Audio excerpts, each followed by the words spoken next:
আমরা গত ভিডিওতে যে ফর লুপটা দেখেছিলাম সেটারই এখন আমরা আরেকটা ভেরিয়েশন দেখবো, যেটা হলো ফর অফ লুপ। সো এই লুপটা কোন কোন সময় আমাদের কাজে লাগতে পারে বা এটা আমরা কীভাবে ব্যবহার করতে পারি সেটা আজকে আমরা এই ভিডিওতে দেখবো।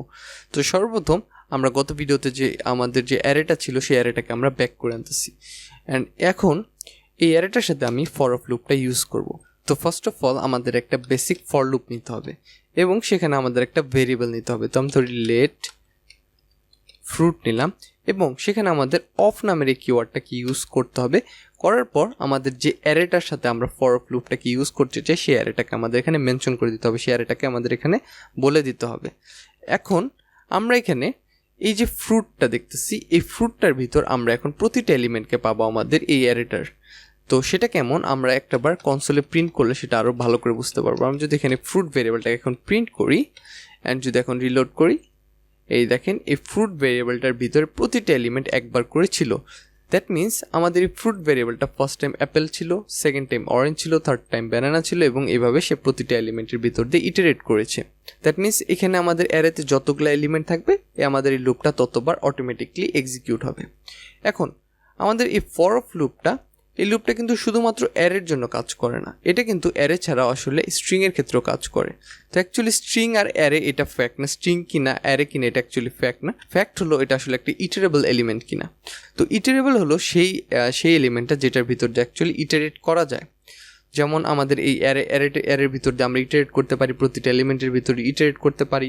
তো স্ট্রিংয়ের প্রতিটা এলিমেন্টের ভিতর দিয়েও অ্যাকচুয়ালি আমরা চাইলে ইটারেট করতে পারি। তো আমরা ট্রাই করে দেখতে পারি। আমরা ধরেন এখানে একটা কনস্ট str নিলাম অ্যান্ড strটার ভিতরে আমরা কি রাখতে পারি, ধরেন আমরা এখানে উই লাভ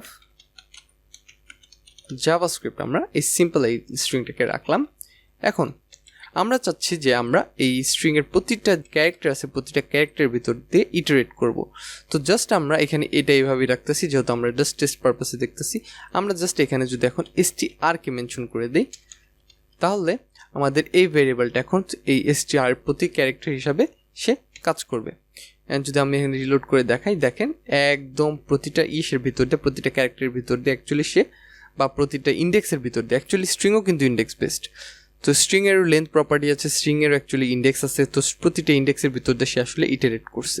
অ্যান্ড শুধুমাত্র যে স্ট্রিং এবং অ্যারে এই দুইটা যে অ্যাকচুয়ালি ইটারেবল এলিমেন্ট তা না, ম্যাপ এবং সেট বলতে আরও দুইটা এলিমেন্ট আছে, যে দুইটা অ্যাকচুয়ালি যেটার ভিতরে আমরা এইভাবে ডেটা স্টোর করতে পারি এবং সেগুলোকেও চাইলে আমরা আসলে ইটারেট করতে পারি। তো সেটা একটু অ্যাডভান্স জিনিস, সেগুলো আমরা নেক্সটে দেখবো।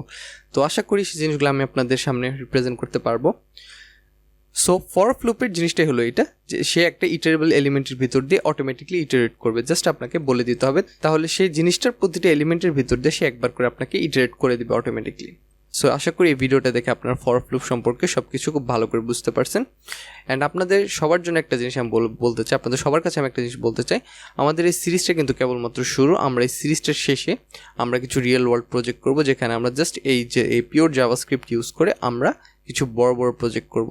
সো আমার আপাতত যে আমার যে টার্গেটটা সেটা হলো আপনাদের এই কনসেপ্টগুলো বুঝে যাওয়া, যাতে আমরা যখন প্রজেক্টগুলো করব সে প্রজেক্টগুলো করার সময় আমার আর বেশি কিছু এক্সপ্লেন না করতে হয়, আপনারা যাতে সব কিছু তখন জাস্ট আপনার প্রজেক্টটা খুব ইজিলি ফলো করতে পারেন। সো আশা করি আমাদের সিরিজে আপনাদের সাথে থাকবেন। অ্যান্ড যদি ভিডিওটা ভালো লেগে থাকে তাহলে একটা লাইক দিয়ে দিবেন। সো দেখা হইতেছে নেক্সট ভিডিওতে।